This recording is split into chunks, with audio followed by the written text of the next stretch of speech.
Chapter 17: Revolution and Dictatorship. Why?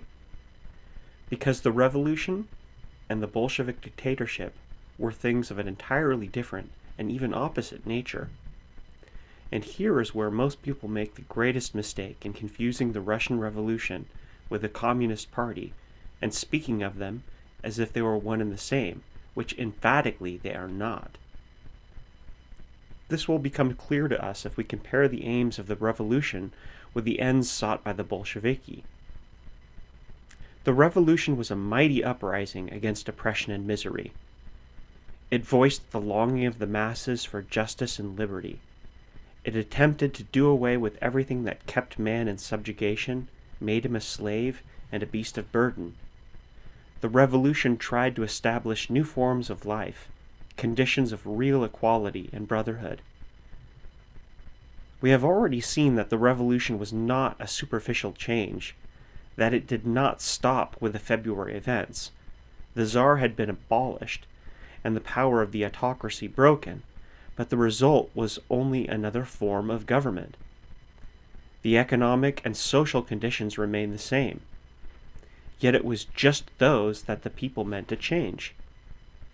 That is why the October Revolution took place. Its purpose was to rebuild life altogether on new social foundations. How is it to be rebuilt? It is evident that taking Romanov out of the Kremlin palace and putting Lenin in his place would not do it. Something more was necessary. It was necessary to give the soil to the peasant, to put the factories in the hands of the workers and their labor organizations. In short, it was the aim of October to afford the people an opportunity to make use of the political freedom won in February. That is the way the masses sized up the situation, and they acted upon it. They began to apply liberty to their needs. They wanted peace, so they stopped the war first of all. It was months later that the Bolshevik government signed the Brest-Litovsk Treaty and concluded an official peace with Germany. But so far as the Russian armies were concerned, the war was at an end long before, without diplomatic negotiations. Trotsky frankly admits this in his work on the revolution. The Russian workers and peasants, temporarily in soldiers' uniforms, had taken matters into their own hands and terminated the war by leaving the fronts.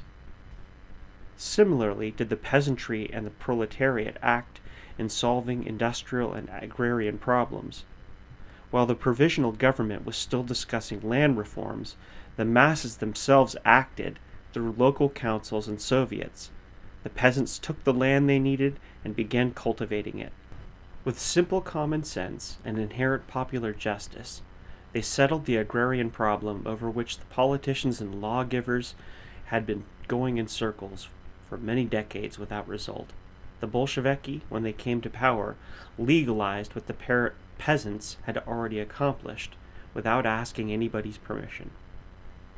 In like manner, did the worker Soviets start to solve the industrial problem by taking over the factories and mines and managing them for the general benefit instead of for the profit of the owners. That was actual abolition of capitalism and wage slavery long before the Bolshevik government declared capitalist ownership legally at an end. All the other problems of everyday life the revolution was similarly solving by the practical and direct activity of the masses themselves. Cooperative organizations brought city and village together for the exchange of products. House committees looked after the housing question. Street and district committees were organized for the safety of the city. And other voluntary bodies were formed for the defense of people's interests and of the revolution. The requirements of the situation directed the efforts of the masses. The liberty of action brought initiative into play, and the wants of the people shaped their creative capacities to the needs of the hour. These collective activities constituted the revolution. They were the revolution, for the revolution is not some vague thing without definite meaning and purpose, nor does it signify the political scene shifting or new legislation. The actual revolution took place neither in February nor in October, But between those months, it consisted in the free play and interplay of the revolutionary energies and efforts of the people, an independent, popular initiative and creative work inspired by the common need and mutual interests. That was the spirit and tendency of the great economic and social upheaval in Russia.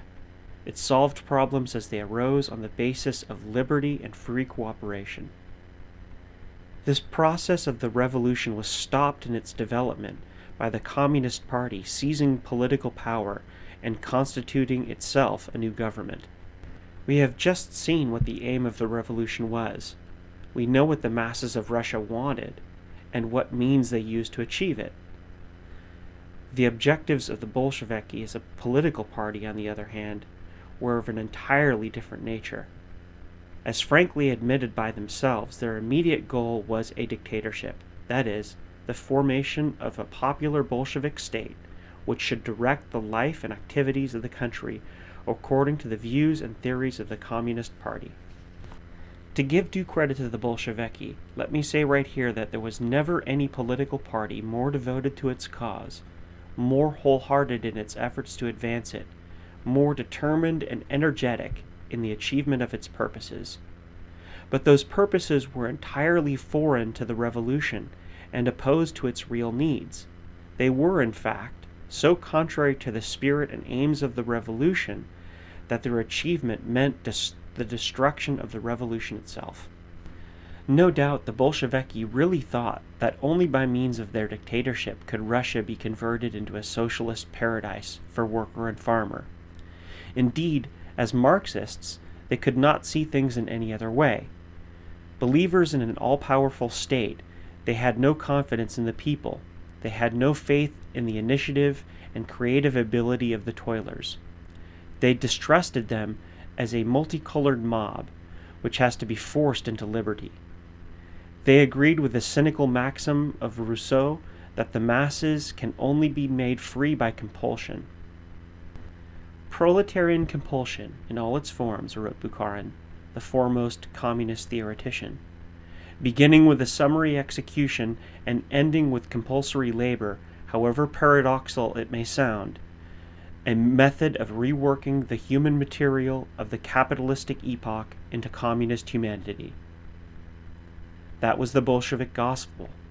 It was the attitude of a party that believed the revolution could be run by the orders of a central committee. What followed was the logical outcome of the Bolshevik idea. Claiming that only the dictatorship of their party could properly conduct the revolution, they bent all energies to secure that dictatorship. It meant that they had to take things exclusively into their own hands, to have the designs of the party accomplished at any cost. We need not go into the details and schemes and political manipulations of those days, which finally resulted in the Communist Party gaining the upper hand. The most important point is that the Bolsheviki did contrive to carry out their plans within a few months after the October Revolution. By April 1918, they were in control of the entire government. By taking advantage of the excitement of the revolutionary days and the inevitable confusion, they exploited the situation for their own objects. They used the political differences to rouse fierce party passions, resorted to every means to denounce their opponents as enemies of the people, branded them counter-revolutionists, and finally succeeded in damning them in the eyes of the workers and soldiers. Declaring that the revolution must be protected against those alleged enemies, they were enabled to proclaim their own dictatorship. In the name of saving the revolution, they began eliminating all other revolutionary elements, non-Bolshevik, from positions of influence, finishing by suppressing them entirely. It must be left to future historians to determine whether the Bolshevik repression of the bourgeoisie, with which they started their rule, was not merely a means toward the ulterior purpose of suppressing all other non-Bolshevik elements. For the Russian bourgeoisie was not dangerous to the revolution. As already explained, it was an insignificant minority, unorganized and powerless. The revolutionary elements, on the contrary, were a real obstacle to the dictatorship of any political party. Because dictatorship would meet the strongest opposition, not from the bourgeoisie, but from the truly revolutionary classes, which consider dictatorship inimical to the best interests of the revolution, the elimination of these would therefore be of prime necessity to any political party seeking dictatorship. Such a policy, however, could not successfully begin with the suppression of the revolutionists. It would provoke the disapproval and resistance of the workers and soldiers. It would have to begin at the bourgeois end, and means found gradually to spread the net over other elements. Distrust and antagonism would have to be wakened, intolerance and persecution stimulated, popular fear created for the safety of the revolution in order to secure the people's support for an ever-widening campaign of elimination and suppression, for the introduction of the bloody hand of Red Terror into the life of the revolution. But, as I have said, it is the place of the future historian to determine to what extent such motives fashioned the events of those days. Here we are more concerned with what actually happened. What happened was that before long, the Bolsheviki established the exclusive dictatorship of their party. What was that dictatorship, you ask? And what did it achieve?